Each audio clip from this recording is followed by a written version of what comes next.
Hello everyone. So here is the MTP video for CMA Inter Law students. तो CMA Inter Law के आज हम MTP discuss करने वाले हैं. This is set 1 relevant for December 23 examination and onwards. सिर्फ December 23 के लिए नहीं है, आगे आने वाले सारे बच्चों के लिए है. तो आप बाद में भी एग्जाम देने वाले हो तो भी आपके लिए बहुत इंपॉर्टेंट सेट ऑफ क्वेश्चंस हैं जो आपको ज़रूर देखने चाहिए. और ये इंपॉर्टेंट सेट ऑफ क्वेश्चंस दूसरे सिलेबस के स्टूडेंट्स के लिए भी होते हैं, जैसे 2016 सिलेबस वाले 2022 को भी देखें, 2022 सिलेबस वाले 2016 सिलेबस की भी एमटीपी को ज़रूर देखें. But of course you have to keep in mind, अब तक आपको अपने सब्जेक्ट, अपने सिलेबस, अपने करिकुलम के बारे में तो डेफिनेटली पता होगा. So what is there in your course, जो भी चैप्टर्स आपके कोर्स में हैं उसके हिसाब से आप इन क्वेश्चंस को भी ज़रूर रिव्यू करिए. राइट, सो चलो बिगिन करते हैं हम. और मैं उम्मीद करती हूँ कि भाई पूरा रिवीजन, पूरी तैयारी एकदम ज़ोरों शोरों से हो चुकी है. और अब आप ये जो एमटीपी देख रहे हो, ये आप दो पर्पसेस के लिए देख रहे हो. First, to assess your knowledge, test your knowledge कि हाँ भाई कितनी सॉलिड या कितनी तगड़ी वाली तैयारी है हमारी. मॉडल क्वेश्चन पेपर है भाई आखिर ये. और दूसरा कि कम से कम वीक तैयारी है तो भी एटलीस्ट ये क्वेश्चंस कुछ ऐसे हैं कि हमें छोड़ के तो डेफिनेटली नहीं जाने चाहिए, क्योंकि इसमें हाई चांसेस रहते हैं एग्जाम में एज इट इज़ क्वेश्चन भी उठ के आ जाता है. ठीक है, तो इन दो मोटिव से let's begin our session today.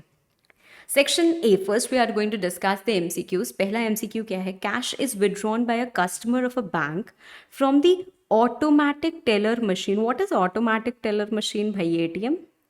देखो, एटीएम में क्या होता है ना, एक इम्प्लाइड कॉन्ट्रैक्ट होता है. किसके बीच में इम्प्लाइड कॉन्ट्रैक्ट होता है मैम? हमारी और बैंक के बीच में इम्प्लाइड कॉन्ट्रैक्ट होता है. जब हम एटीएम से पैसे निकालने जा रहे हैं तो क्या होता है, बैंक की तरफ से क्या कमिटमेंट होना चाहिए भाई? एटीएम मशीन ठीक से इन ऑर्डर है. ऐसा तो नहीं होगा कि हम कार्ड अंदर डालेंगे और वो फंस जाएगा या कुछ भी होगा. तो उनके एंड से क्या होता है भाई, कस्टमर रिलाई कर रहा है कि हाँ वो प्रॉपर्ली मेंटेन्ड है, वर्किंग ऑर्डर में है. जो भी मनी हम अमाउंट फीड करेंगे वो उतना करेंसी हमें निकाल के देगी, वो जाली नोट नहीं निकाल के देगी. ठीक है. और बैंक के एंड से क्या होता है कि वो कस्टमर से क्या डिमांड करते हैं या कस्टमर को क्या करना चाहिए? They demand from the customer कि आप इनकरेक्ट क्रेडेंशियल्स नहीं डालोगे, आप उसमें कोई फ्रॉड करने की कोशिश नहीं करोगे, आप उसके साथ कोई छेड़छाड़ करने की कोशिश नहीं करोगे. राइट. तो ये दोनों बातें किसी ने कहीं कभी कही है क्या? नहीं कही है. ठीक है, पर फिर भी हमारे बीच में क्या है, एक इम्प्लाइड कॉन्ट्रैक्ट है. सो this is not express, this is not even void. ऐसा थोड़ा कि इनवैलिड है, पूरा बराबर वैलिड है. अगर मान लो ऐसा हो जाए कि बैंक में आए थे हम एटीएम निकालने और एटीएम हमारा कुछ क्रैश हो गया, तो क्या हम बैंक को स्यू नहीं कर सकते? 100% कर सकते हैं. सो it is not that it is void contract, proper valid legal contract है. सो क्या है हमारा? इलीगल भी नहीं है, एक्सप्रेस भी नहीं है, वॉइड भी नहीं है. क्या है? टासिट कॉन्ट्रैक्ट. टासिट का मतलब क्या होता है? Implied, something which is inferred from the circumstances. So it is an implied contract. So correct answer goes without saying it is tacit contract. ठीक है मैम, बहुत अच्छी बात है. दूसरा, which of the following agency is irrevocable under the Indian Contract Act? देखो, जो agency fixed period के लिए होती है भाई उसको हम रिवोक कर सकते हैं. अभी हमारा टेन्योर खत्म नहीं हुआ उसके पहले हम करना चाहते कर सकते. सिंगल ट्रांजैक्शन के लिए, वो ट्रांजैक्शन नहीं हुआ उसके पहले हम रिवोक कर सकते. कंटिन्यूइंग एजेंसी है तो भी हम रिवोक कर सकते हैं फॉर फ्यूचर ट्रांजैक्शंस. हाँ, पिछले के लिए हम रिस्पॉन्सिबल हो जाते हैं. पर एक आता है हमारा सेक्शन 202 में, एजेंसी कपल्ड विद इंटरेस्ट, जिसको हम पढ़ते ही इस नाम से हैं कि ये तो इररिवोकेबल एजेंसी है. रिवोक करने का मतलब क्या होता है? हमने एक बार अगर एजेंसी क्रिएट कर दी, now we are going to be liable, we can not take it back. तो एजेंसी कपल्ड विद इंटरेस्ट क्या हो जाती है? इररिवोकेबल हो जाती है. क्यों? क्योंकि वहां पे एजेंट का इंटरेस्ट है, एजेंट का इंटरेस्ट बना हुआ है. राइट. ऐसे हमने बहुत सारे एग्जाम्पल्स भी देखे हैं. मान लीजिए कि एक प्रिंसिपल है, वो चाहता है कि आप उसकी बाइक को सेल करें और उस पे जो भी कमीशन जनरेट होगी वो क्या मिल जाएगी? वो आपको मिल जाएगी for the repayment of anything which you have provided to them. है ना? तो क्या हो रहा है इस पर्टिकुलर केस में? एजेंट का इंटरेस्ट इन्वॉल्व हो गया है. क्यों इंटरेस्ट इन्वॉल्व हो गया है? एजेंट ने, एक हमारे पास मिस्टर ए है और एक हमारे पास मिस्टर बी है. मिस्टर बी को यहाँ पे मैं एजेंट बना रही हूँ और मिस्टर ए को मैं यहाँ पे प्रिंसिपल बना रही हूँ. ठीक है. मिस्टर बी ने कुछ पैसे दिए थे मिस्टर ए को. ठीक है. अब ये लोन रीपे करना है. मिस्टर ए ने बोला कि मेरी एक बाइक है, इस बाइक को, जैसी भी बाइक है, बाइक को आप क्या करो, sell this bike and whatever proceeds you get, या कमीशन की नहीं बात करती हूँ मैं, whatever proceeds you get, क्योंकि कमीशन तो आप बेचने के लिए अलग से दोगे, वो एक अलग बात है, what ever proceeds you gate, उससे आप अपना लोन रीपे कर लेना। अब थोड़े दिन बाद उन्होंने बोला नहीं नहीं ये बाइक तो हम बेचना नहीं चाहते, we want to revoke this particular agency, क्या कर सकते हैं, नहीं कर सकते। क्यों नहीं कर सकते, क्योंकि यहाँ पे एजेंट का इंटरेस्ट भी जुड़ गया है इस पर्टिकुलर एजेंसी में, so this can not B revoked, right. मैं आपको शॉर्ट में बता रही हूँ। Now a sort of tacit understanding, tacit मतलब अगेन मैंने ऊपर बताया ना, इम्प्लाइड अंडरस्टैंडिंग होती है। कैसी इम्प्लाइड अंडरस्टैंडिंग मैम, कि जो इंटेंडेड बिडर्स हैं they are going to stifle competition by not bidding against each other, मतलब ऑक्शन हो रहा है, हमने आपस में एग्रीमेंट कर लिया यार हम तुम्हारे अगेंस्ट बिड नहीं करेंगे, तो अब हम क्या कर रहे हैं, हमें कोई भी प्रोडक्ट बहुत कम रेट पे मिल जाएगा, क्योंकि बिडिंग या ऑक्शन करने का पर्पस क्या होता है, जब हम ऑक्शन सेल की बात करते हैं तो ऑक्शन सेल का पर्पस क्या होता है, रेट एनहांस होता है ना। मैंने बोली लगाई कि मैं 5 करोड़ का लूंगी, किसी और ने बोली लगाई वो 6 करोड़ का लेगा, अब हम लोगों ने आपस में एग्रीमेंट कर लिया, हमने बोला तू बोली नहीं लगाना, तो जिसने भी 5 करोड़ की बोली लगाई भाई काम खत्म, उसके बाद तो कुछ करने की जरूरत ही नहीं है ना। तो ऐसा प्रोडक्ट हमको क्या हो गया, सस्ता मिल गया। अब ऑक्शन तो हो ही रहा है, 5 करोड़ भी क्यों लगाएंगे, हम 1 करोड़ में ही ले लेंगे, ठीक है ना। मिनिमम बिड जहां से स्टार्ट होती है, बस मैंने बोली लगाई और उसके बाद हम आगे ही नहीं बढ़े, राइट। तो ऐसे एग्रीमेंट्स जो इंटेंडिंग बिडर्स, हम ही लोग जो बिडर्स हैं हमने आपस में अपने बीच में कर लिया, ये क्या होता है, नॉकआउट एग्रीमेंट, राइट। हाँ, ये कॉन्क लिखा है but it is actually knockout agreement, right. चलो अगला क्या है ma'am, when an instrument is drawn conditionally, एक कंडीशन लग के इंस्ट्रूमेंट बना है कि ये एक स्पेशल पर्पस के लिए है, ये पर्पस खत्म हो जाएगा, ये इंस्ट्रूमेंट खत्म हो जाएगा, as a collateral security and not for the purpose of transferring property. मतलब ऐसा नहीं है कि हमने इंस्ट्रूमेंट बनाया यहाँ से वहाँ से वहाँ जाएगा, तो ये इंस्ट्रूमेंट क्या होता है। देखो in general if you try to understand this, ambiguous तो नहीं होता है, क्योंकि एम्बिग्यूअस वो इंस्ट्रूमेंट होता है जहाँ पे क्लैरिटी नहीं होती है। इनकोएट भी नहीं होता है, इनकोएट वो होता है जहाँ पे इनकम्प्लीट डिटेल्स होते हैं, जैसे अमाउंट नहीं भरा हुआ है तो what ever amount is covered by the stamp आप उतना अमाउंट भर सकते हो, राइट। तीसरा, इनलैंड इंस्ट्रूमेंट भी नहीं होता है, इनलैंड और फॉरेन का तो कंसेप्ट ही अलग है, सब्जेक्ट टू कि कैसे ड्रॉन है क्या है। एस्क्रो इंस्ट्रूमेंट का मतलब क्या होता है, when ever the term escrow comes it means temporary. Escrow accounts होते हैं, bank account, escrow bank accounts हम खोलते हैं, तो टेम्पररी, तो टेम्पररी इंस्ट्रूमेंट है क्या, yes ma'am, of course it is for a special purpose only, so of course it is a temporary instrument, it is not intended for the purpose of transferring any property, right. ठीक है ma'am. Question number 5. A new partner may be admitted into partnership firm either for the increase of capital of the firm or to strengthen the, एक नया partner आया है, वो क्या करने के लिए आया होगा, एक तो कैपिटल बढ़ाने के लिए आ सकता है, भाई फर्म में अभी 4 लाख का कैपिटल है, हम चाहते हैं कि एक और नए पर्सन को लेके आएंगे, वो भी तो कुछ पैसा लेके आएगा ना, इंट्रोड्यूस करेगा, तो वो 1 लाख रुपए और लेके आए, फर्म में 5 लाख रुपए हो गया, बहुत अच्छी बात है मैम, कैपिटल बढ़ गया, और क्या बढ़ेगा, प्रोडक्शन बढ़ेगा। मैम कैपिटल बढ़ेगा तो प्रोडक्शन ही तो बढ़ेगा, नहीं नहीं नहीं, वो कैपिटल बढ़ाने का कंसिक्वेंस है, वो दो पर्पस के लिए आ रहा है, वो प्राइमरी पर्पसेस कौन से हैं, एक तो कैपिटल बढ़ेगा और क्या, स्ट्रेंथन होगा। Man power, no, man power बढ़ता है लोगों से, लेबर्स से, आप एम्प्लॉयज और हायर कर लो, मैन पावर बढ़ जाएगा। प्रॉफिट शेयर, प्रॉफिट शेयर बढ़ेगा कहाँ, वो तो घट जाएगा ना, बाकी के लोगों को पहले 30% मिल रहा था, मान लीजिए अब घट जाएगा, क्योंकि उसी में से कट के शेयर इनको भी मिलेगा।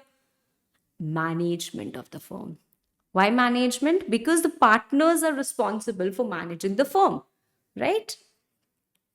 So management of the firm will be strengthened. Okay, next. Power to exempt any LLP. LLP के exemption की, और अ class of LLP for audit of accounts. देखो एक चीज हमने जब सेक्शन पढ़ते हैं तो उसमें पढ़ते हैं कि अकाउंट्स सबको मेंटेन करने होते हैं, अकाउंट्स आप कैसे मेंटेन कर सकते हो, एक LLP, कैश एक्रूवल और double entry, of course a lot of things are there कि आपको किस तरीके से अपने अकाउंट्स मेंटेन करने होते हैं। उसके बाद एक चीज लिखी है कि हर LLP का ऑडिट मैंडेटरी होता है, however exemption may be granted by central government. So CG has the power. Okay. Next, according to factories act 1948, जो व्हाइट वॉश या कलर वॉश होता है, this should be carried out at least once in every period of, देखो ये जबरदस्त provision दिया हुआ है and it is very important when you talk about the descriptive question और द ऑब्जेक्टिव क्वेश्चन, दोनों के लिए बहुत ज्यादा इंपॉर्टेंट हो जाता है।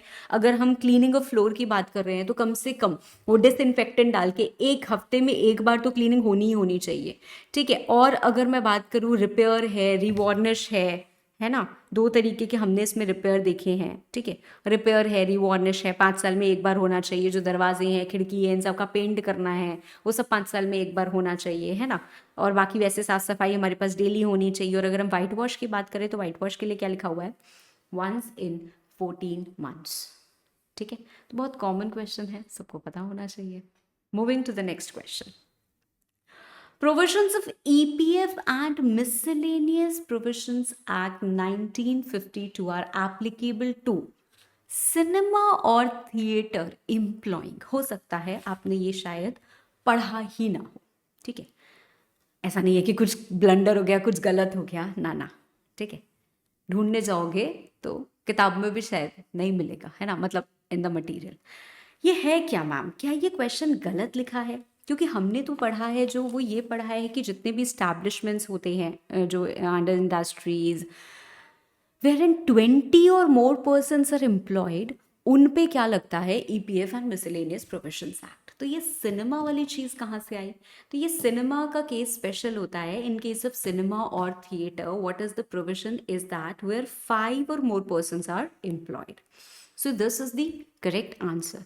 तो मैम क्या करें अब, इसको मार्क करो, एक स्टार मार्क करके याद करो, याद कर लो, ठीक है। You have to remember this for examination purpose कि ये एक ऐसा प्रोविजन है जो हमें ध्यान में रखना है, okay. This is with respect to EPF and miscellaneous provisions act. Next question 9. Gratuity is payable to an employee after he has rendered continuous service for not less than 5 years on his। भाई gratuity कब मिलती है? Section 4 पढ़ा है ना gratuity payable का, कब मिलती है मैम? टर्मिनेशन जब होता है ना तब मिलती है। टर्मिनेशन किस किस पर्पस के लिए होता है मैम? सुपर एन्युएशन, यस और नो, राइट। और क्या पढ़ा है? रिटायरमेंट, है ना, रिटायरमेंट पढ़ा है। और क्या पढ़ा है? डेथ पढ़ा है, डिसेबलमेंट पढ़ा है, राइट। और क्या पढ़ा है? Resignation. So you get the gratuity on termination, which is these 4. तो करेक्ट आंसर हमारा क्या हो गया? Resignation. Next question. The employers and employees share of contribution of ESI fund is very simplified question and very simplified answer. 3.25 and 0.75% wages respectively। तो ESIC जो हमारा portal होता है उस पे हम SBI के थ्रू एक्चुअली पे करते हैं। अगर इसमें एक चीज़ जो हमें याद रखने वाली बात थी वो क्या थी कि अगर आपकी salary 176, always remember that, 176 per day से कम या उतनी होती है तो क्या होता है? Employee need not contribute, right. तो एम्प्लॉयर का ही कंट्रीब्यूशन होता है। एम्प्लॉय के एंड से कौन कंट्रीब्यूट करता है मैम? एम्प्लॉय के एंड से गवर्नमेंट कंट्रीब्यूट करती है। In which of the following manner the employer may fix wage as per Code on Wages 2019? We have a descriptive questions on this also on the same. तो वहाँ पे हम discussion करेंगे ही। फिलहाल employer चाहे तो डेली, वीकली, फोर्टनाइटली, मंथली कुछ भी तरीके से आपके वेजेस फिक्स कर सकता है as per code of wages. तो मतलब मैम करेक्ट ऑप्शन ये हो गया क्या? करेक्ट। इसको इरेज कर देती हूँ नहीं तो बच्चों के मन में कंफ्यूजन आएगा। Yes, right? So this is the correct answer. Question number 12. Sweat equity shares shall be locked in for a period of how many years from the date of allotment? Section number 54, 3 years. Right? Sweat equity shares क्या होते हैं? Sweat equity shares हम provide करते हैं किसको? Employees को, directors को as an incentive for providing technical know how, right. मतलब वैल्यू एडिशन जो उन्होंने किया है। और इसके लिए लिमिट भी बहुत ज़्यादा इंपॉर्टेंट होती है, 25% से ज़्यादा नहीं होना चाहिए। स्टार्टअप है तो उसके केस में अलग है। तो ये सारी चीज़ें हमें क्या करनी है? याद करनी है। तो जब आप कोई भी क्वेश्चन करते हो ना, even when you are solving this MTP और MQP, तो यू हैव टू एंश्योर कि आपको सिर्फ ये पता है ये काफी नहीं है, आपको ये एक बार अपने आप से सवाल करना चाहिए कि स्वेट इक्विटी शेयर्स या कोई भी टॉपिक आया, मान लो ये कोड ऑन वेजेस की वेजेस टाइम पेमेंट और इन सब के बारे में आया, ठीक है, या फिर ये आया, तो इससे जुड़ी हुई और कौन सी बातें हैं, इस टॉपिक से जुड़ी हुई और कौन सी बातें हैं जो मुझे याद रखनी चाहिए, जो मुझे पता होनी चाहिए, जो मैं रिकॉल कर सकूं। अक्सर बच्चे ये गलती करते हैं, when they reading law they only revise law, they don't recall law. ये रिविजन पर्पस के लिए नहीं है, ये रिकॉलिंग पर्पस के लिए है। रिविजन पर्पस के लिए ये क्वेश्चंस है, और रिकॉलिंग पर्पस के लिए इस क्वेश्चन के बाद ये टॉपिक आपको मिल गया, इससे एसोसिएटेड कितने पॉइंट्स याद हैं इसको लिखो या रिकॉल करो, बस। ये जो रिकॉलिंग होती है ना, that's very effective in law, revision is not so effective. चलो next question, question number 13। Every company limited by shares shall keep and maintain the register of members। तो जैसे ही मैंने बोला register of members, आपके दिमाग में क्लिक करना चाहिए कि अच्छा हाँ, सेक्शन नंबर 88 होता है which is about register of members। हम शेयर्स की अगर बात करें तो MGT1 इज द फॉर्म, अगर हम अदर सिक्योरिटीज की बात करें MGT2 इज द फॉर्म। हम सेपरेट रजिस्टर मेंटेन करते हैं for separate class of securities, right. और हम कहाँ मेंटेन करते हैं इसको मैम? रजिस्टर्ड ऑफिस में करते हैं। क्या कहीं और कर सकते हैं? Yes ma'am, place of keeping register जो सेक्शन 94 उसमें हम पढ़ते हैं कि हम कहीं और भी कर सकते हैं।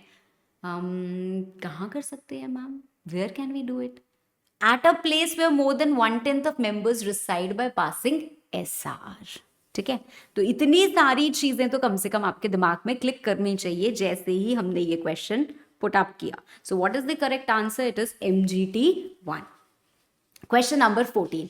एक प्रोस्पेक्टस जिसमें की which does not have complete particulars on the price of securities offered and the quantum of securities offered by the company is known as।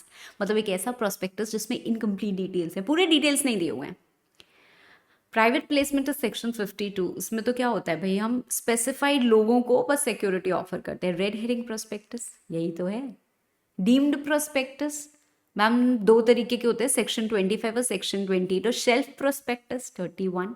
Shelf prospectus has a validity of 1 year, maximum 1 year हमारे पास validity होती है shelf prospectus की। जब हम same class of securities issue करते हैं, बार बार हमको करने की जरूरत नहीं होती। It is for specified category of companies, है ना।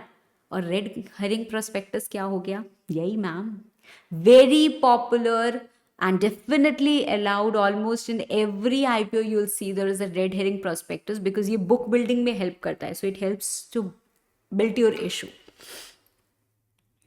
ठीक है, Meta ethics deal with the nature of, इतना ऊपर करूंगी तो आंसर ही दिख जा रहा है ना। तो हमारे पास नॉर्मेटिव एथिक्स होता है, मीटा एथिक्स होता है, अप्लाइड एथिक्स होता है। बहुत ज़्यादा आपसे मीटा एथिक्स और अप्लाइड एथिक्स के बारे में पूछा जाता है। अप्लाइड एथिक्स की अगर मैं बात करूँ तो कॉन्ट्रोवर्शियल टॉपिक्स, वॉर, एनिमल, इन सब के बारे में वो डील करता है। और अगर मीटा एथिक्स की बात करूँ तो it deals with moral judgement. Obviously practically there is much more to it अगर हम मीटा एथिक्स या अप्लाइड एथिक्स या नॉर्मेटिव एथिक्स किसी की भी बात करते हैं, पर हमारे में बहुत ही छोटा सा कंटेंट इंक्लूडेड है, the types and 1 line of each, that's it, right. चलो moving to the next part, section B. Obviously you will have a choice, साथ में से सिर्फ 5 ही क्वेश्चन देने हैं। बहुत अच्छी बात है मैम, तो क्या 5 ही डिस्कस करें? नहीं, हम तो साथ के साथ डिस्कस करेंगे। पर एक बात मैं ज़रूर आप लोगों से बोलूँगी कि जो भी आंसर आप सबसे पहला लिखो, put your best foot forward, it holds immense importance. आपका जो पहला आंसर है वो शायद आपके 1-2 नंबर बढ़ा दे या घटा दे। 1-2 नंबर से ज़्यादा भी हो सकते हैं, बट इतना मैं बोलना नहीं चाहती हूँ, ठीक है। तो आपका पहला आंसर बहुत ज़्यादा अच्छा होना चाहिए। It should be the best impression ever that you can make, okay. चलो देखो, अगर आप लोगों ने ऑब्वियसली रिसेंटली वर्ल्ड कप देखा होगा तो आप लोगों ने शायद उससे एक बात सीखी हो, और अगर नहीं सीखी है ना तो अब सीख लो। क्या सीखना है मैम उससे? No matter how good you are, no matter how wonderful you were throughout, all that matters is that one day, all that matters is those 3 hours of examination. भले ही आपने बहुत सॉलिड प्रिपरेशन की, आपने हमेशा सब कुछ अच्छा किया है, बहुत अच्छा सब चलता आ रहा है, पर अगर वो 3 घंटे में आप अपना बेस्ट डिलीवर नहीं कर पाए, it will not be worth it. Ultimately यार पास होना है कि नहीं होना है, या ऐसी ऐसी बातें सुननी है कि अरे कोई बात नहीं, चलो अगली बार हो जाएगा, ये सब सांत्वना देने के लिए अच्छा होता है. But come to the hardcore reality. खुशी कब मिलती है जीवन में, सुकून कब मिलेगा, वो पढ़ाई का सेटिस्फैक्शन कब मिलेगा? जब आप अपनी मार्कशीट पे देखोगे कि हाँ हम पास हो गए, कॉन्ग्रेचुलेशंस, जो ब्यूटिफुली लिख के आता है ना, वो जब आप देखोगे तब आपको क्या मिलेगी? खुशी मिलेगी, तब आपको सेटिस्फैक्शन मिलेगा और सारी चीज़ें वर्थ इट लगेगी. तो उसके लिए what is most important is जो अब आपका एग्जामिनेशन का टेन्योर आने वाला है, तो ये जो प्री फेज एग्जामिनेशन होता है, प्री एग्जामिनेशन, ये भी बहुत क्रूशियल होता है. Hit at the right things. ठीक है, तो देखो क्या क्या पढ़ना है, कैसे कैसे क्या क्या चीज़ें करनी है, क्या याद कर लेना है, and very importantly those 3 hours तो उसमें बेस्ट डिलीवर करके आना है. तो पहला आपकी उसके लिए टिप यही है that you should write the best answer. ठीक है, तो आप सिलेक्ट कर लो कि ये 7 क्वेश्चंस में से कौन सा एक ऐसा क्वेश्चन है जिसके बारे में मुझे immense knowledge and I will be able to deliver it the best. So write that answer. Okay, चलो. Discuss the different modes of terminating contractual relationship between parties. The good part, the positive part about CMA exams is that you could consider it negative also, but आपके end से अगर मैं बात करूँ तो this is a positive part कि कहीं ना कहीं they ask you direct questions. अगर direct questions पूछते हैं ना तो इसमें गलती होने के chances बहुत कम हो जाते हैं. If there's a case study, you might have a correct conclusion, you might have a wrong conclusion also. और case study में आपको सोचने समझने में भी time लगता है कि which particular provision to apply for. यहाँ पे आपसे directly पूछ रहे हैं यार, बताओ 2 लोगों के बीच में कॉन्ट्रैक्ट हुआ है, कॉन्ट्रैक्ट कैसे टर्मिनेट होगा? भाई जब काम हो जाएगा तो टर्मिनेट हो जाएगा. डिस्चार्ज बाय परफॉर्मेंस और modes of discharge of a contract, वो सारे हमें लिख देने हैं. Isn't it a simple answer? Of course ma'am it is. तो हम बड़े आराम से क्या इसको लिख सकते हैं मैम? 100% हम इसको बड़े आराम से लिख सकते हैं. अब कई बार ऐसा होता है कि हमारा कॉन्ट्रैक्ट बदल जाता है, ऑल्टरेशन हो जाता है, नोवेशन हो जाता है, हम नए कॉन्ट्रैक्ट में एंटर कर लेते हैं, राइट. हम कॉन्ट्रैक्ट को रिसाइंड कर देते हैं, हम खत्म कर देते हैं, हम बोलते हैं अब हमें नहीं करना है. ठीक है, हम कुछ राइट्स, अधिकार वेव कर देते हैं कि चलो तुमको ये करने की जरूरत नहीं. वैसे तो हमने बोला था कि 3 बार तुम परफॉर्मेंस दोगे तब हम इतना पैसे देंगे, तुम 2 ही बार परफॉर्मेंस कर दोगे चलेगा. ठीक है, तो हमने ये कर दिया, तो उससे भी आप डिस्चार्ज हुए ना, भले ही पार्टली डिस्चार्ज हुए from that particular obligation, but discharge तो हुए ना. ठीक है, तो अब यहाँ पे हम क्या बात कर रहे हैं? We are talking about terminating contractual relationship between parties. Party कब डिस्चार्ज हो रही है? ठीक है, discharge of contract means termination of contractual relationship between the parties. So what are the modes of discharge? पहला performance. Performance आपने कर लिया, मतलब आपने अपने obligations fulfill कर दिए. Attempted performance भी होती है, मतलब हमने attempt किया, सामने वाला ले ही नहीं रहा तो हम क्या करें? Right, so I am discharged. ठीक है, डिस्चार्ज बाय एग्रीमेंट भी होता है. एग्रीमेंट में क्या आता है? नोवेशन. नोवेशन का मतलब क्या है? एक न्यू कॉन्ट्रैक्ट बन गया in place of existing one. Alteration. Alteration में क्या होता है? आप कुछ टर्म्स को ऑल्टर कर देते हो. रिसाइंड करना मतलब आपने कैंसिल ही कर दिया, the whole contract may be cancelled.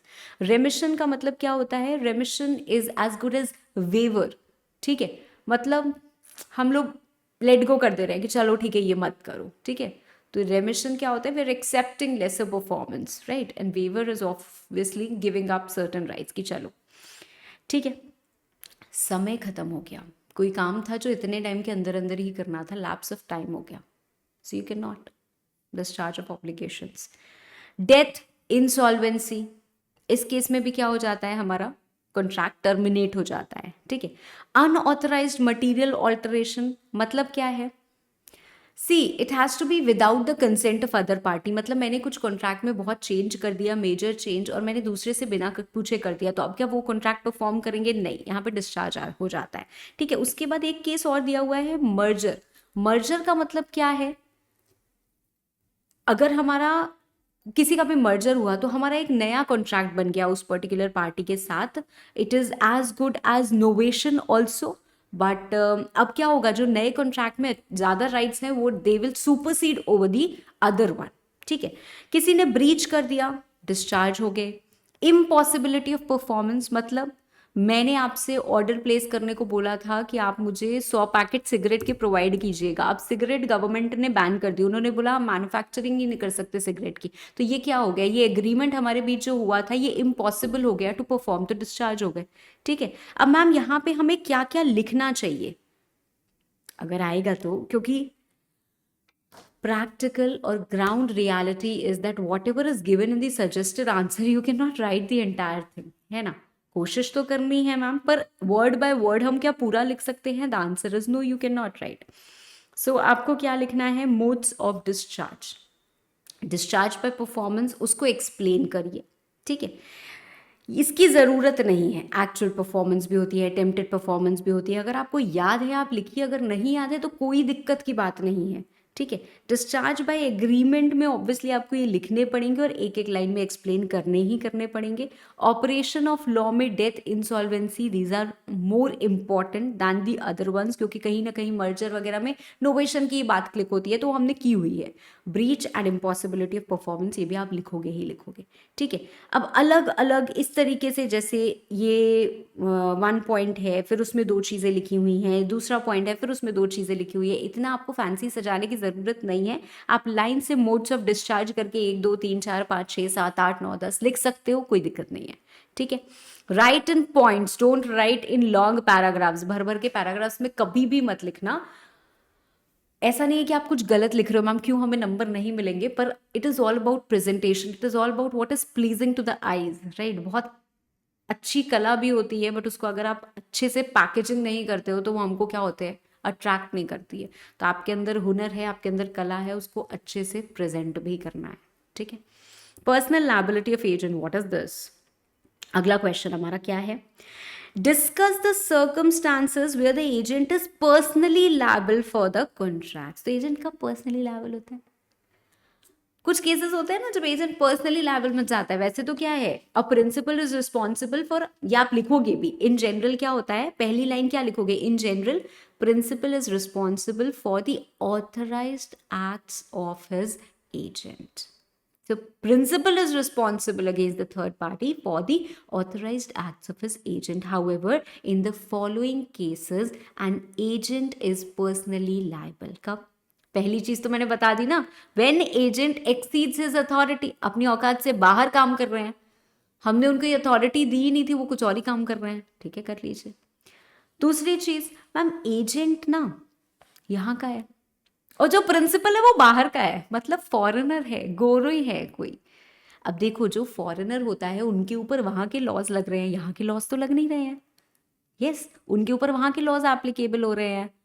तो यहाँ के बंदे के साथ आपने कोई कॉन्ट्रैक्ट किया, वो उसको जाके थोड़ी ना स्यू करेगा, वो तो आप ही को पकड़ेगा ना, क्योंकि आपका प्रिंसिपल क्या है, फॉरेन है, फॉरेनर है, राइट। तो बाहर का है कोई, तो अगर फॉरेन प्रिंसिपल होता है तो आप ही रिस्पॉन्सिबल हो। अगर आपने प्रिंसिपल का नाम बताया ही नहीं, नाम बताया नहीं में बहुत सारी चीजें आती है।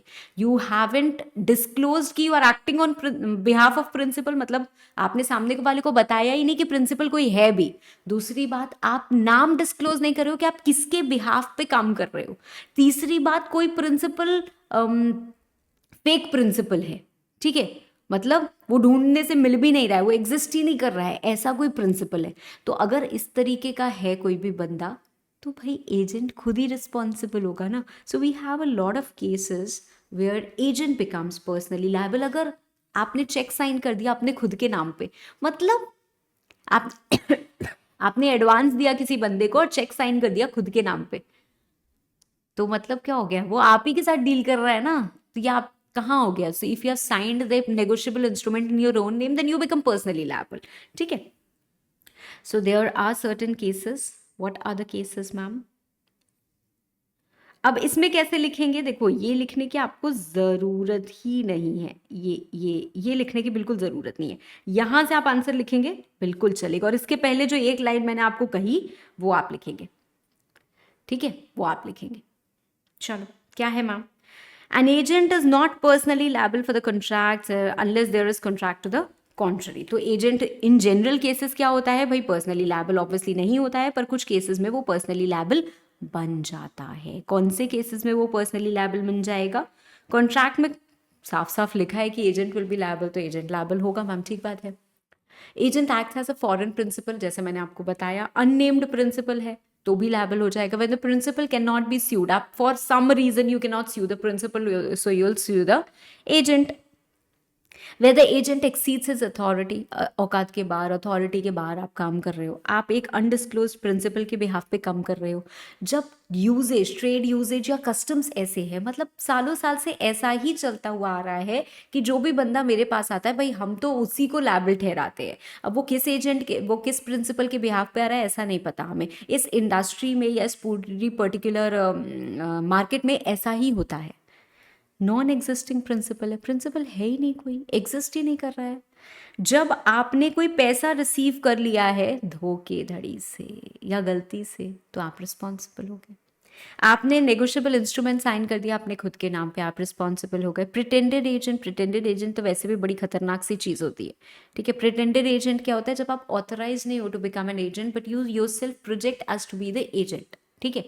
तो इसके लिए अगेंस्ट बहुत सारे स्टेप्स भाई कंपनीज वगैरह भी लेती हैं। And where agent's authority is coupled with interest, ठीक है, ओके।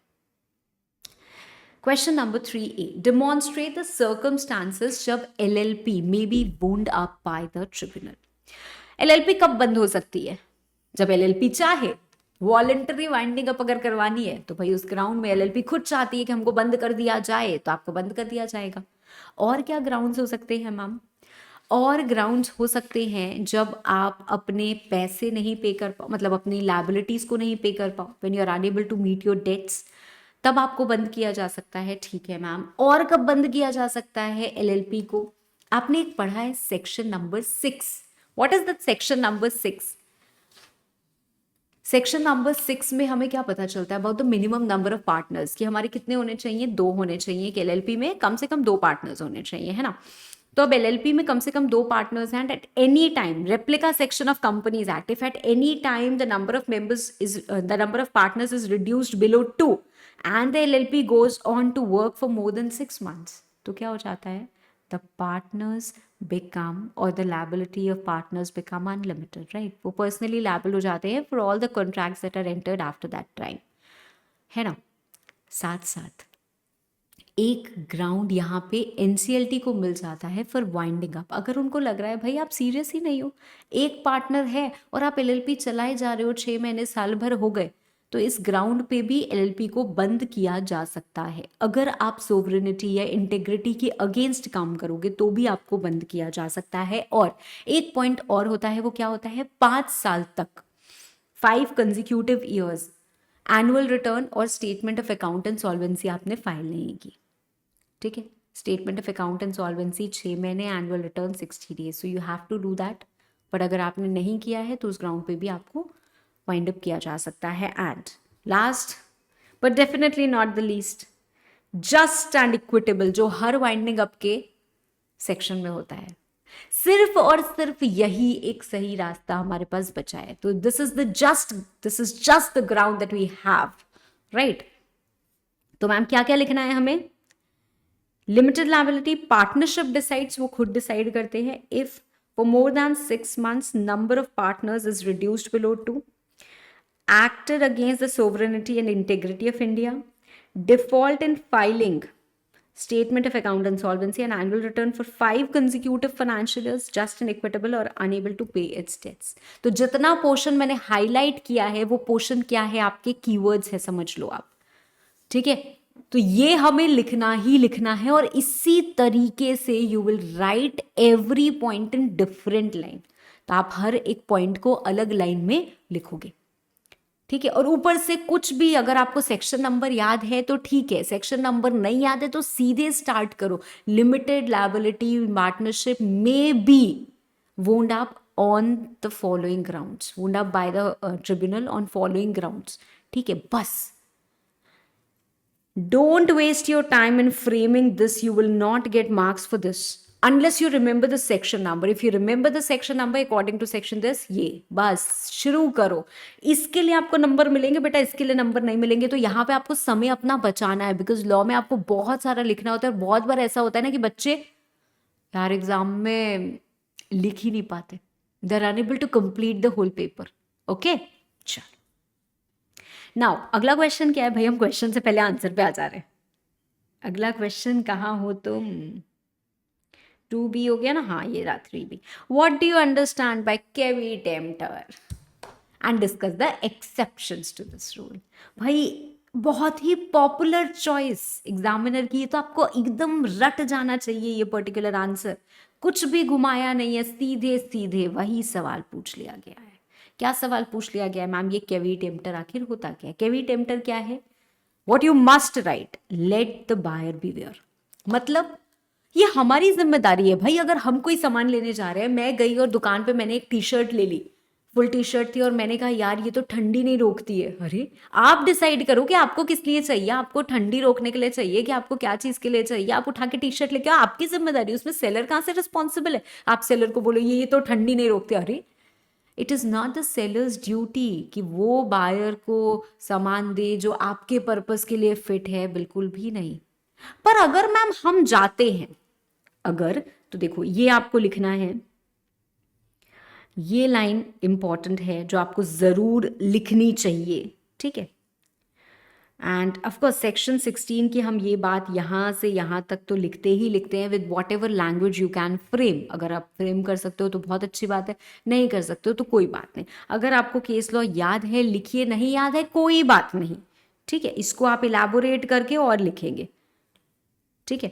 बिकॉज अगर मैं मानती हूं कि ये पर्टिकुलर क्वेश्चन आपका 7 नंबर का पूछा गया है और इसमें 2 पार्ट्स है, पहला है कि डॉक्ट्राइन ऑफ केवी टेम्पटर क्या होता है और दूसरा है एक्सेप्शंस, तो ऑब्वियसली जो डॉक्ट्राइन ऑफ केवी टेम्पटर होगा वो कहीं ना कहीं 3 नंबर इस पे अलॉटेड होंगे और इस पे 4 नंबर अलॉटेड होंगे, ठीक है।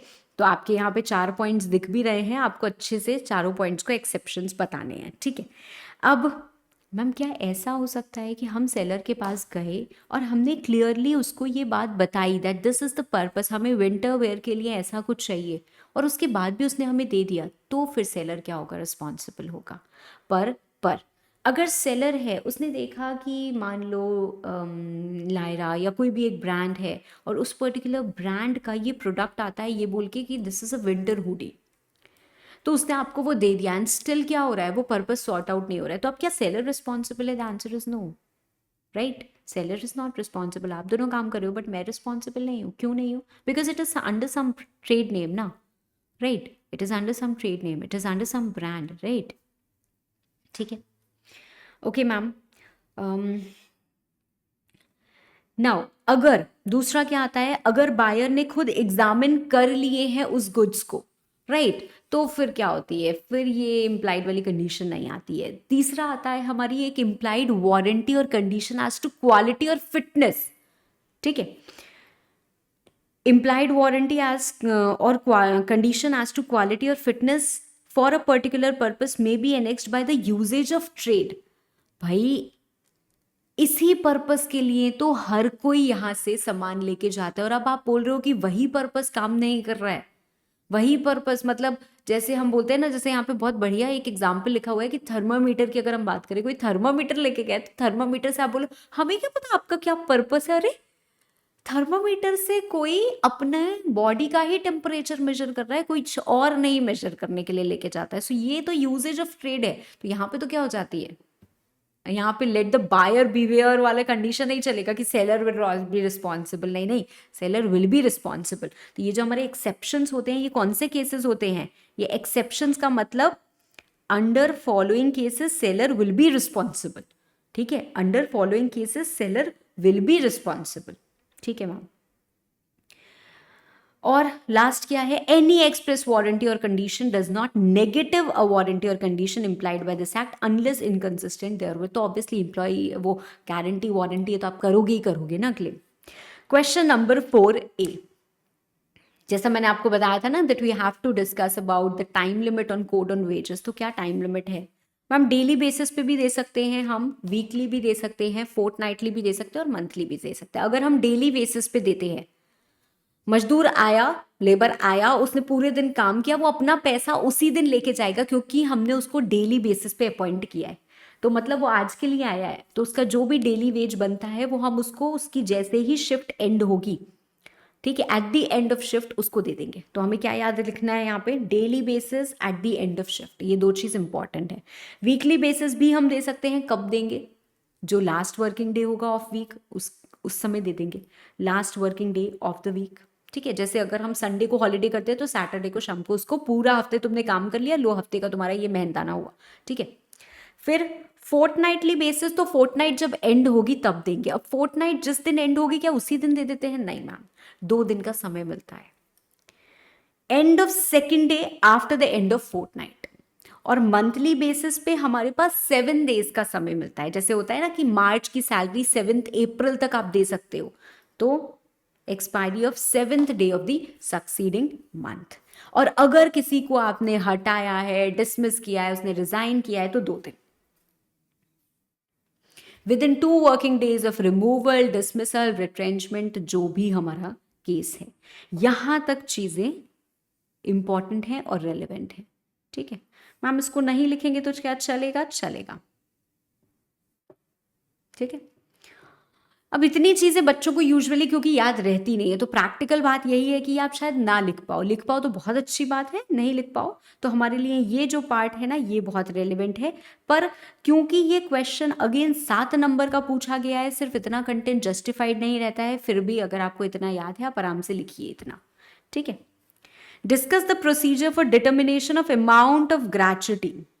अब यहाँ पे जो आंसर दिया है ना, आइडियली ये आंसर पूरा सही दिया नहीं है, क्योंकि यहाँ पे बोला है अमाउंट ऑफ ग्रेच्युटी कैसे निकालेंगे आप वो बताइए। और यहाँ पे अमाउंट के बारे में कुछ इन्होंने खास चर्चा की नहीं है। क्यों नहीं की है मैम, सेक्शन 7 ऐसे लिख दिया है, तो यहाँ पे पूरा हम लोगों ने जितना हमें आंसर पता था भाई सारा का सारा लिख दिया है। ठीक है, तो क्या करना चाहिए मैम, तो ग्रेच्युटी कैसे निकालनी है, that formula, right, you provide that also. तो अगर आपके पास एग्जाम में ये क्वेश्चन आता है तो आप सिर्फ इतना नहीं लिखोगे, you will also right that. However, ये तो लिखना ही लिखना है। क्या लिखना है मैम, जब ग्रेच्युटी पेबल हो जाती है तो एम्प्लॉयर का क्या फर्ज होता है कि आप डिटरमाइन करो ग्रेच्युटी। यही तो बोला था कि कैसे डिटरमाइन करना है ये बताओ। तो जब आप यहाँ लिखेंगे तो उसके बाद आप डिटरमाइन बताएंगे कि ग्रेच्युटी कैसे कैलकुलेट की जाती है। ठीक है, उसके बाद क्या करते हैं, हम नोटिस देते हैं। किसको नोटिस देते हैं, जिसको हमें ग्रेच्युटी देनी है along with the controlling authority, right. 30 दिन के अंदर अंदर हम अरेंज कर लेते हैं कि भाई इतना पैसा हमको चाहिए, और हम उसके बाद उसको पे कर देते हैं ग्रेच्युटी। अगर हमने पे नहीं की तो हम इंटरेस्ट देना पड़ता है, कितना, 10% पर एनम, राइट। हाउएवर अगर हमारी गलती नहीं थी इन दैट डिले तो हम 10% का इंटरेस्ट नहीं देते हैं। ठीक है, तो that's it, we will write that. ठीक है, अगर ग्रेच्युटी इंप्लॉय क्लेम करना चाहता है तो वो कैसे करेगा, वो भी आप लिख दो। Next, question 5A, state the procedure of alteration of MOA. Alteration of MOA is huge. Name कैसे ऑल्टर होता है, सिचुएशन क्लॉज कैसे ऑल्टर होता है, ऑब्जेक्ट क्लॉज कैसे ऑल्टर होता है, ये 3 चीज़ें ही हमें पढ़नी है। बाकी लायबिलिटी और कैपिटल के बारे में वैसे भी हम सेक्शन 13 के ऑल्टरेशन ऑफ मेमोरेंडम में नहीं पढ़ते हैं, राइट। तो ये 3 चीज़ें आपको बतानी है। पहली चीज़ कि नेम क्लॉज कैसे ऑल्टर होगा। मैम अगर कोई कंपनी अपना नाम बदलना चाहती है तो वो कैसे बदलेगी, उसको सीजी का अप्रूवल लगता है तब वो बदल सकती है, राइट। तो एसआर पास करना है, सीजी का अप्रूवल लगाना है। एसआर तो पूरे के पूरे ऑल्टरेशन ऑफ मेमोरेंडम में हमको पास करना ही करना है। तो क्या चीजें कॉमन है, एसआर पास करना है सबसे पहली बात। उसके बाद आता है कि जब भी आप ऑल्टर करेंगे मेमोरेंडम तो जो स्पेशल रेजोल्यूशन है end of course that approval of CG जो भी है, या आप फाइल करते हो विद रजिस्ट्रार। और रजिस्ट्रार क्या करता है, आपको एक सर्टिफिकेट ऑफ इनकॉर्पोरेशन दे देता है। ठीक है, new certificate of incorporation which includes the alteration. ठीक है, ठीक है मैम। सी रजिस्ट्रार यहाँ, चलो, कोई भी ऑल्टरेशन तभी इफेक्ट में आएगा जब वो रजिस्टर्ड हो विद आरओसी। तो ये तो हमारी कॉमन चीजें थी। अब हम आते हैं, क्या मैम हमको जो हम सिचुएशन क्लॉज बदलते हैं from one city to another, क्या उसको भी बताना पड़ेगा? नहीं। Is it alteration of memorandum? The answer is no. Memorandum के रजिस्टर्ड ऑफिस क्लॉज में क्या लिखा होता है, सिर्फ और सिर्फ स्टेट लिखी होती है। क्या उसमें फुल एड्रेस होता है? नहीं। तो क्या चेंज ऑफ एड्रेस के आंसर को यहां पे हमें लिखना चाहिए? The answer is no. Ma'am state change होती है तब क्या करना होता है, वो प्रोसीजर हम लिखेंगे। तो सबसे पहले नेम चेंज की हमने बात कर ली, ठीक है। तो नेम चेंज में हमें क्या क्या ध्यान में रखना है कि मैम सीजी का अप्रूवल लगता है, तो सीजी का अप्रूवल ऑब्टेन करेंगे, एसआर पास कर लिया और उसके बाद हम नेम चेंज कर देंगे। हाँ, अगर सिर्फ आप एबीसी प्राइवेट लिमिटेड से एबीसी लिमिटेड बनना चाहते हो तो आप नाम थोड़ी ना बदल रहे हो, आपका तो सफिक्स बदल रहा है। क्यों? क्योंकि आप टाइप ऑफ कंपनी बदल रहे हो, है ना। तो उस पर्टिकुलर केस में आपको कोई भी सीजी का अप्रूवल नहीं लगता है। ठीक है, ओके मैम। हम रजिस्ट्रार को दे देंगे, रजिस्ट्रार पुराना नाम हटा के नया नाम दे देगा। ठीक है, अब आते हैं रजिस्टर्ड ऑफिस में। अगर हम बदलना चाहते हैं एक स्टेट से दूसरी स्टेट में, तो फिर हम कैसे बदल सकते हैं? How can we change it? So क्या करना चाहिए आपको? आपको सीजी का अप्रूवल यहाँ पे भी लगता है, ऑल्दो ठीक है वो पावर आरडी के पास चली गई है, बट यहाँ पे आप डायरेक्टली सीजी लिख सकते हो, तो सीजी का अप्रूवल यहाँ पे भी लगेगा। सीजी आपको अप्रूवल देने के पहले ये इंश्योर करेगा कि आपने मतलब अपने क्रेडिटर्स वगैरह की या तो कंसेंट ले ली है या फिर उनका डिस्चार्ज कर दिया है या सफिशिएंट प्रोविजन या एडिक्वेट सिक्योरिटी वगैरह उनको प्रोवाइड कर दी है। ठीक है मैम। तीसरा पार्ट आता है हमारा ऑब्जेक्ट क्लॉज को बदलने का। ठीक है, ऑब्जेक्ट क्लॉज को बदलने का सिंपल चीज है मैम, एसआर पास करिए और उसके बाद ऑब्जेक्ट क्लॉज आप बदल देते हो। पर एक चीज यहाँ पे स्पेशल मेंशन आता है कि अगर हमने पैसे रेज किए हैं, if we have raised funds from public, prospectus दिखा के, मतलब हमने उनको बोला कि हम जगराता करेंगे माता का और उनसे पैसे ले लिए और उसके बाद डीजे नाइट लगा दी, ठीक है, तो ये क्या हो जाएगा भाई? गड़बड़ हो जाएगा, तो हम ऐसा नहीं कर सकते। तो यहाँ पे इंपॉर्टेंट चीज क्या रहती है? द ओनली सिचुएशन कि if you have raised money through prospectus and you have any unutilised money, then you can not change your objects. How can you change your objects? आपको क्या करना पड़ेगा भाई? आपको कंसेंट ऑब्टेन करनी पड़ेगी। कैसे? और हमको कंसेंट तो हम एसआर से ऑब्टेन करते ही करते हैं, हमको क्या करना पड़ेगा? ये डिटेल्स जो है न्यूज़पेपर में पब्लिश करने पड़ेंगे, इंग्लिश और वर्नाक्युलर। ठीक है, और ये हम पब्लिश करेंगे, कंपनी अपनी वेबसाइट पे भी डालेगी, एंड साथ साथ जो डिसेंटिंग शेयर होल्डर्स होंगे जो इससे एग्री नहीं करेंगे उनको हमें एक एग्जिट अपॉर्चुनिटी देनी पड़ेगी कि आप अपना पैसा चलो वापस लो, आप जाओ, कोई दिक्कत नहीं है।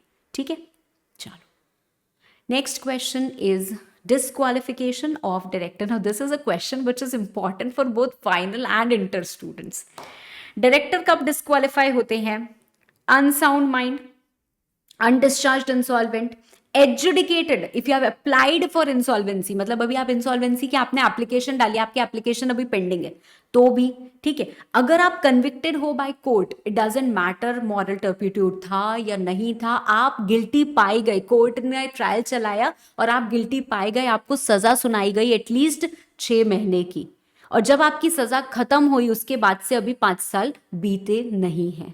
ठीक है, तो आप क्या कर सकते हो? डायरेक्टर नहीं बन सकते हो। ठीक है, अगर भाई कोई कोर्ट का ऑर्डर आया, आपको डिस्क्वालीफाई किया, आपने कॉल्स इन शेयर्स नहीं दिए हैं, ठीक है, you have not paid any calls in shares और 6 months हैव इलैप्स्ड, मतलब आपकी कॉल्स ड्यू थी एंड यू हैवंट पेड, मतलब आप कंपनी के हो सकता है, you are a director, you may also be the share holder, so if you are also the share holder you have, मतलब आप एज अ शेयर होल्डर आप खुद इतने रिस्पॉन्सिबल हो तो आप डायरेक्टर की तरह क्या काम करोगे, राइट। आपने रिलेटेड पार्टी ट्रांजैक्शंस में आपको दोषी पाया गया है, ठीक है, ड्यूरिंग लास्ट 5 years, ठीक है, आपने डिन के प्रोविजंस के साथ कंप्लाई नहीं किया है, आपने सेक्शन 165 मतलब नंबर ऑफ डायरेक्टरशिप्स जो होती है, लिमिट होती है ना, उसके प्रोविजंस के साथ कंप्लाई नहीं किया है, so you can not become a director.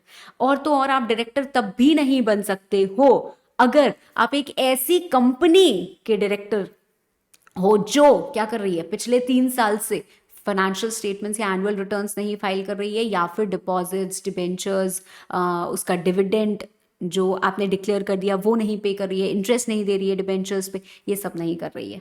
ठीक है, पर इसमें एक चीज ये पॉइंट इंपॉर्टेंट रहता है। क्या पॉइंट इंपॉर्टेंट रहता है मैम? आज के डेट पे मैंने कोई कंपनी ज्वाइन की और मुझे पता चला, मुझे पता नहीं था, मुझे बाद में पता चला कि यार ये पिछले 3 साल से financial statements, annual returns file नहीं कर रही है, तो क्या मैं डिस्क्वालीफाई हो गई? नहीं, आपके ऊपर डिस्क्वालिफिकेशन 6 महीने तक अट्रैक्ट नहीं होता है। ठीक है, अगर आप एक कंपनी में डायरेक्टरशिप की तरह ज्वाइन करते हो तो।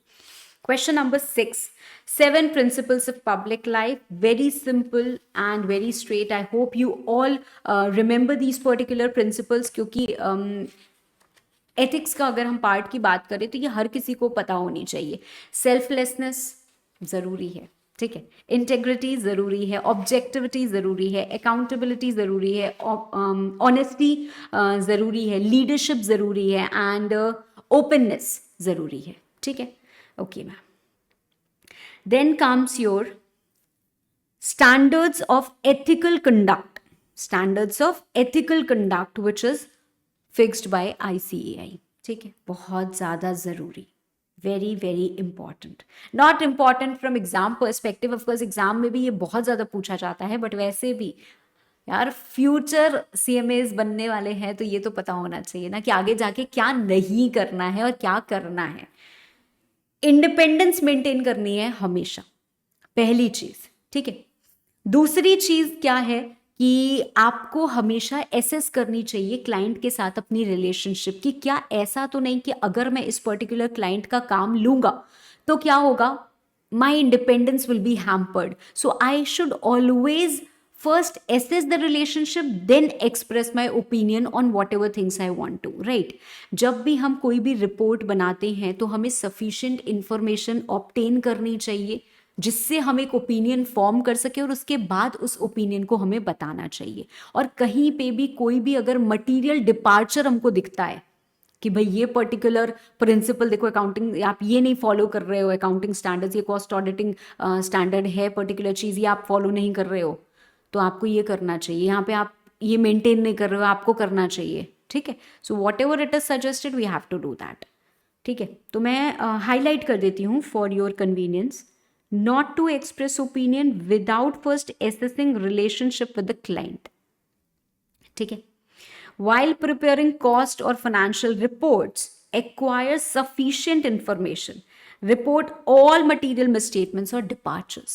Not to disclose any confidential information. आपको कभी भी कोई भी confidential information जो आपने obtain की है while discharging your duties, you should not disclose it, right? आपको client को हमेशा बताना चाहिए आपके और क्या क्या business connections है. हो सकता है आप किसी rival group के साथ associated हो और आप उनका काम कर रहे हो, आप उनकी सारी इनसाइडर इंफॉर्मेशन ले रहे हो. You might be highly professional but they will feel ना कि आपने उनके साथ धोखा किया है, तो आपको सारे बिजनेस कनेक्शंस उनको जरूर बताने चाहिए. ठीक है, you should not hold receive bargain without employers, without clients knowledge. मतलब आपको कोई भी रेम्यूनरेशन ऑब्टेन नहीं करनी चाहिए बिना क्लाइंट की नॉलेज के. सारे स्टेप्स लेने चाहिए. मैम कैसे steps? Take all reasonable steps. किस चीज के steps? Preferably before the engagement is commenced. मतलब मैम हमारा काम शुरू हो उसके पहले हमें स्टेप्स लेने चाहिए. किस चीज के? एक अंडरस्टैंडिंग डेवलप करने के कि हमारा वर्क ऑफ स्कोप क्या होगा, आप हमसे क्या उम्मीद कर रहे हो. ठीक है, और हम क्या करने वाले हैं, और रीजनेबल रेम्यूनरेशन या इसकी कॉस्ट जो भी पड़ेगी. ठीक है, तो before that engagement you should establish that. हमेशा गुड फेथ मेंटेन करना चाहिए. अगर आपको कोई बोले कि आपका एक फर्म का ही मेंबर है और उसके मेंबर के काम को आप रिव्यू करो, तो भाई नहीं करना चाहिए हमें अनलेस हम उसके मेंबर से ये बात पूछे. ठीक है, you should not act maliciously. obviously fraud नहीं करना है. at all times you have to maintain the standards of competence. in fact ऐसा कोई काम लेना ही नहीं है जो आपको लगे कि आप नहीं कर सकते हो. तो आपके पास जो एक्सपीरियंस है, जो ट्रेनिंग है, जो स्किल है, उसके बेसिस पे ही आप अपने असाइनमेंट्स को एक्सेप्ट करोगे. Question number 7. Write briefly about audit committee according to section 177. तो ऑडिट कमिटी कौन सी कंपनीज के लिए मैंडेटरी होती है? यहाँ पे नहीं लिखा है, आप ज़रूर लिखेंगे. यहाँ पे सिर्फ लिस्टेड पब्लिक कंपनी लिखा है. You must right for other companies also. Audit committee में कितने लोग होते हैं मैम? मिनिमम 3 डायरेक्टर्स और इंडिपेंडेंट डायरेक्टर्स मेजॉरिटी होती है. ऑडिट कमिटी क्या करती है मैम? रिकमेंड करती है ऑडिटर्स का नाम, उनकी रेम्यूनरेशन रिकमेंड करती है. इनफैक्ट उनके इंडिपेंडेंस को मॉनिटर करती है एट ऑल टाइम्स कि कहीं पे भी वो बायस तो नहीं हो रहे हैं. उनकी रिपोर्ट को भी चेक करती है. रिलेटेड पार्टी ट्रांजैक्शंस के अप्रूवल ऑडिट कमिटी ही देती है. स्क्रूटनी करती है इंटर कॉर्पोरेट लोन्स की. ठीक है, risk management, internal financial controls, basically मैं ये बोल सकती हूँ. जो हमने पब्लिक ऑफर से पैसा रेज किया है उसका हम कैसे यूटिलाइजेशन कर रहे हैं उसको भी मॉनिटर करती है. ठीक है, ऑडिट कमिटी का हमारी जो भी कॉम्पोजिशन होती है उसको हम बोर्ड्स रिपोर्ट में डिस्क्लोज करते हैं. ठीक है, ऑडिट कमिटी चाहे तो जो मैटर्स हमने पढ़े उसको इन्वेस्टिगेट भी कर सकती है, उनके पास वो भी पावर्स होते हैं. ठीक है, तो इतनी बातें जितनी मैंने आपको बताई अलॉन्ग विद कौन ऑडिट कमेटी बनाता है, ये बातें आपको जरूर लिखनी है। मैम ये बाद में भी कुछ लिखा है, ये जो बाद में बेटा बातें लिखी है ना, ये तो बातें सारी की सारी रिपीट की गई हैं, तो ये तो सब काट ही देना आप, ये यहाँ से, ठीक है ना। हाँ, ये सब की सब बातें वापस से रिपीट की गई हैं, तो दो दो बार थोड़ी ना लिख के आना है, हमने एक बार लिख दिया काफी है, ठीक है। अब आते हैं हम ऑल्टरनेट डायरेक्टर पे। ऑल्टरनेट डायरेक्टर बड़ा छोटा सा पॉइंट है, सेक्शन 161 का सिर्फ एक सब सेक्शन है। सेक्शन 161 में हम क्या पढ़ते हैं, additional director, alternate director, nominee director और कैजुअल वैकेंसी, ठीक है। यहां पे ये छोटी सी केस स्टडी बनाने की इन्होंने कोशिश की है। मिस्टर सोहित एक डायरेक्टर हैं कंपनी के, proceeding on a long foreign tour, appointed Mr. Sohan as an alternate director to act for him during his absence, ठीक है। तो मतलब मिस्टर सोहित चले गए और उन्होंने क्या किया, मिस्टर सोहन को अपॉइंट कर दिया। आर्टिकल्स में परमिशन है कि ऑल्टरनेट डायरेक्टर अपॉइंट हो सकते हैं। मिस्टर सोहित क्लेम कर रहे हैं कि नहीं, उन्हीं के पास हक है ऑल्टरनेट डायरेक्टर अपॉइंट करने का। क्या वो सही बोल रहे हैं? सरासर गलत बोल रहे हैं।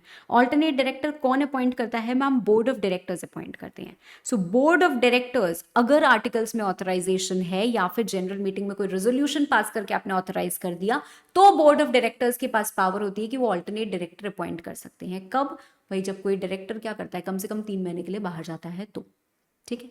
तो मिस्टर सोहित जो आपका कहना है कि आप अपॉइंट करोगे, वो तो वैलिड नहीं है, ठीक है। चलो last question, question number 8, right, last question क्या है मैम? क्वेश्चन नंबर 8 में एक छोटा सा क्वेश्चन इंडियन कॉन्ट्रैक्ट एक्ट का। A contracts with B for a fixed price to construct house for B within stipulated time. B would supply the necessary material to be used for construction. C guarantees A's performance, मतलब मैं बोल सकती हूं A आप बन गए principal debtor, आप बन गए प्रिंसिपल डेटर। C आप बन गए श्योरिटी क्योंकि आपने गारंटी ली है, और B आप क्या बन गए? क्रेडिटर बन गए। अब बोला गया कि क्रेडिटर आप क्या करोगे? आप नेसेसरी मटेरियल सप्लाई करोगे और ये आपके लिए कंस्ट्रक्शन करेंगे। B does not supply the material. अगर B आप मटेरियल सप्लाई नहीं करते हो तो क्या प्रिंसिपल डेटर डिस्चार्ज हो गया? The answer is yes. और अगर प्रिंसिपल डेटर डिस्चार्ज हो गया तो क्या श्योरिटी डिस्चार्ज हो गया? 100%, because the liability of principal debtor is coextensive with that of surety. The liability of surety is coextensive with that of principal debtor, ठीक है। तो यहाँ पे क्या प्रोविजन, एक तो ये लाइन लग गई और दूसरी लाइन क्या लग गई? Clearly surety is discharged by any contract between the creditor and the principal debtor by which the principal debtor is released। और ये लाइन जो अब मैं पढ़ने जा रही हूँ ये हमारे लिए रेलेवेंट है, लिखना आपको पूरा प्रोविजन है, बट इस लाइन के तहत क्या हो रहा है? ये काम हो रहा है बाय एन एक्ट और omission of the creditor. Creditor ने ओमिट किया to supply that necessary material, तो इसकी वजह से क्या हो गया? प्रिंसिपल डेटर डिस्चार्ज हो गया और इसकी वजह से C is also discharged, right? Okay. The last question. Management of Ambika Properties Limited has decided to take up the business of chemical processing activity because of the downward trend in real estate business. मतलब पहले वो real estate का काम कर रहे थे, अब वो chemical processing का काम करेंगे। उनके ऑब्जेक्ट क्लॉज में ऐसा कुछ नहीं लिखा है कि वो कर सकते हैं। क्या वो अपने ऑब्जेक्ट क्लॉज को अमेंड कर सकते हैं? The simple answer is yes, by passing SR। Problem कब आती है? अगर आपने फंड्स रेज किए हो प्रोस्पेक्टस के थ्रू, तब ऑल्टरेशन में जो अभी हमने ऑल्टरेशन ऑफ ऑब्जेक्ट क्लॉज में पढ़ा वो सेम प्रोविजन हम यहाँ पे भी लिख देंगे, ठीक है। सो ऑल्टरेशन ऑफ मेमोरेंडम सेक्शन 13 ही हमें यहाँ पे भी लिखना है, ठीक है। तो सेम चीज जो हमने डिस्कस की will write it here also, right. Hope you all have understood the entire MTP। Thank you.